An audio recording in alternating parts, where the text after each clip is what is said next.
Hi, my name is Amanda Arbuckle. I'm a member of this year's Catholic Leadership Development, and I'm going to be introducing you to my capstone project, A Minute of Mindfulness. And I'm going to be looking at multiple spiritual and psychological practices to promote well-being. So just a little bit more about me. I am a junior undergraduate at WashU.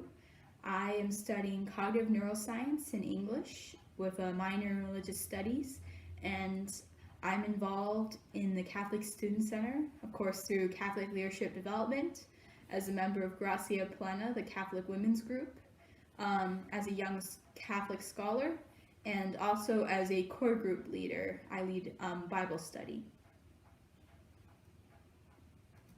So just a little bit of background about the project. Part of what gave me the idea to do this project is, as a college student, I know how very stressful life can be, and I've noticed how often this stress interferes with our well-being, especially our psychological well-being.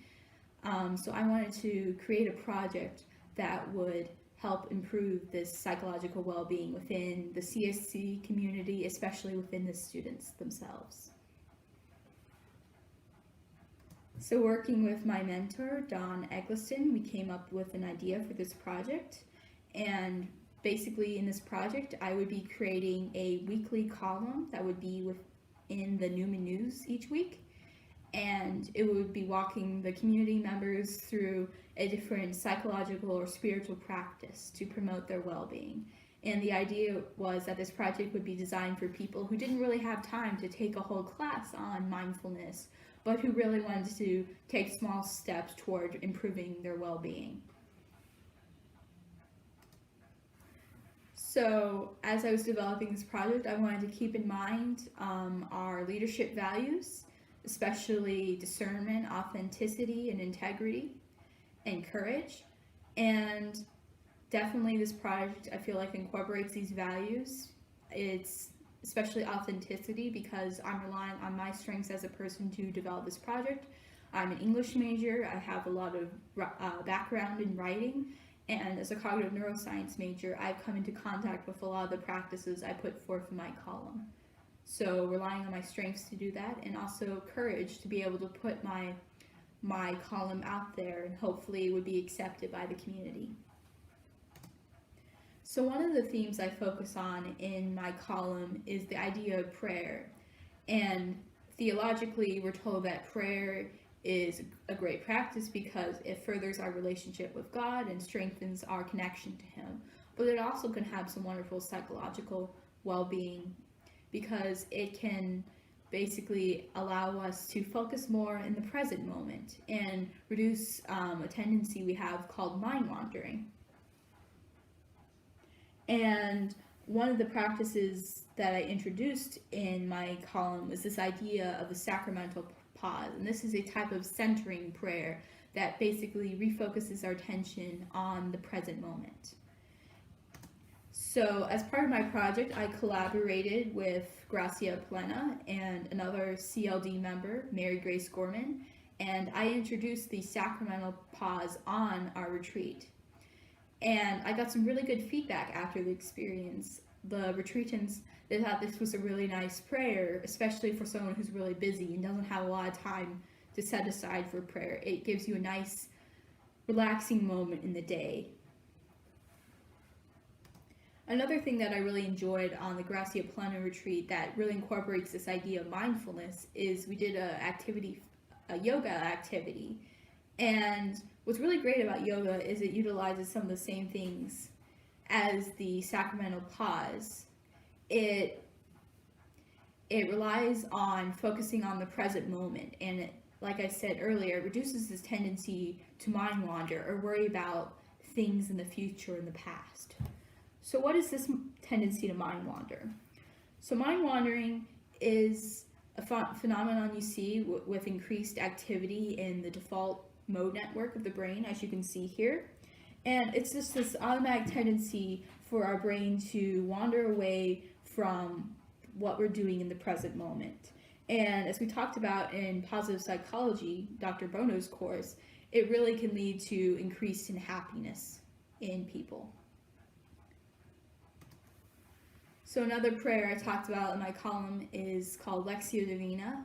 You may or may not be familiar with this type of prayer, but it was introduced to me at the CHC itself, and so I wanted to sort of give back to my community and talk about it. And like the sacramental pause, it really refocuses attention into the present moment through reading of the scriptures. And it basically, the way this prayer works is you reflect on these different passages and you reread them and think about like how they relate to you in the present moment and what stands out to you from them. So I began my columns in January, and of course what's on everyone's mind in January, New Year, is resolutions. And if you're anything like me, you often have trouble like sticking to your resolutions and making them actually stick. So I wanted to share in my first column that I wrote some psychological tips for actually keeping resolutions. So some of the tips I shared in my first column is I talked about this idea of breaking the resolutions down into little steps, sort of mini goals. That way you can assess your progress as you're working through your goal and actually see the results of your progress so far. And the idea also of when you're listing out your resolutions, making a list, but also specifying when and where you're going to do the resolution, and oftentimes having a support network to sort of cheer you on and hold you accountable can make those resolutions even easier to keep. So sort of going along with this idea of New Year's resolutions, in another column I talked about how habits are formed and how you can basically break old habits and encourage better behavior. And what this cycle gets at is the idea that oftentimes with like this habit we have, it occurs in response to a cue. So for instance, the example we use in class is you have a little alert on your computer that tells you you've gotten a Facebook post.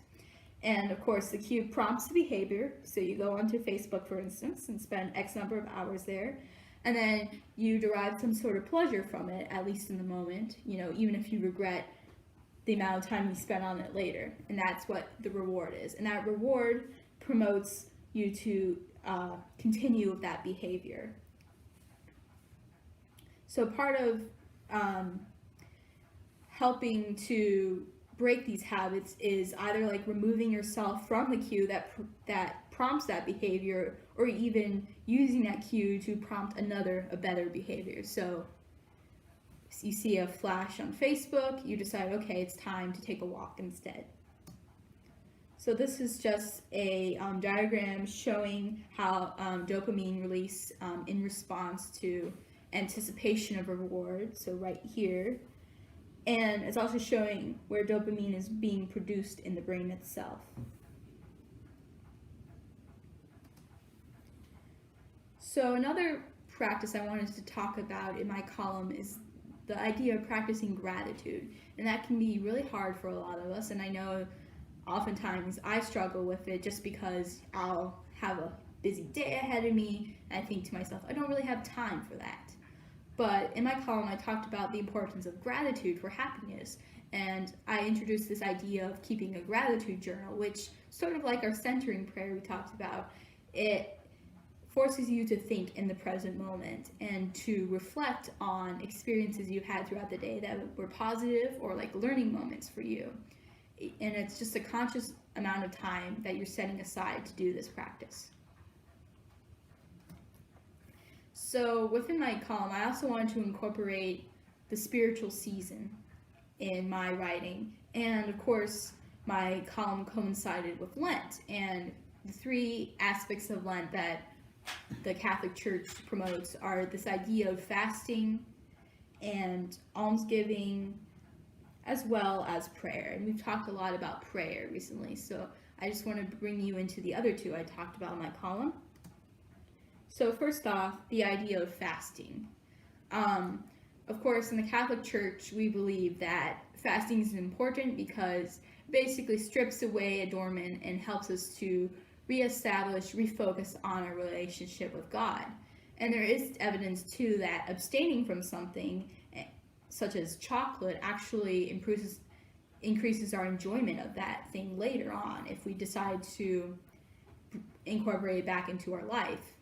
They did a psychological study where participants abstained from eating chocolate, and they were given the opportunity to eat chocolate in the lab, and they actually had greater happiness than those who hadn't abstained from eating the chocolate. So another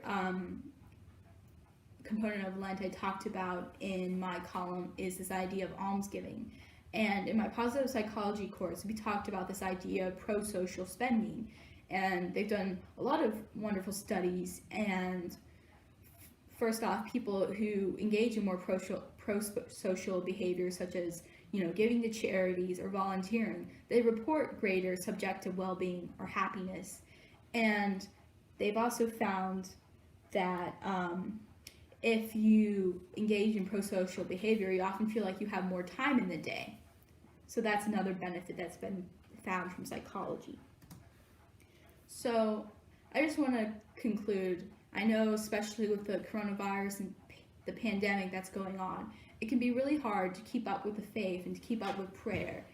And part of my advice for you, apart from adhering to some of the practices that I mentioned in this presentation, is focusing on what you can control in your life. You can pray. If you're not with your loved ones currently, you can reach out to them via technology, hopefully, and keep up connections there. And really that's what mindfulness is all about, is living in the present moment and really focusing on what's going on currently so you don't miss it.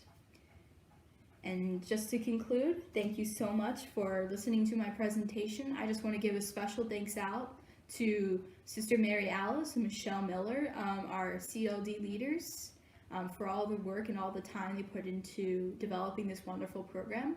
Special thanks, of course, to my mentor, Don Eccleston, for helping me work through this project and giving me feedback.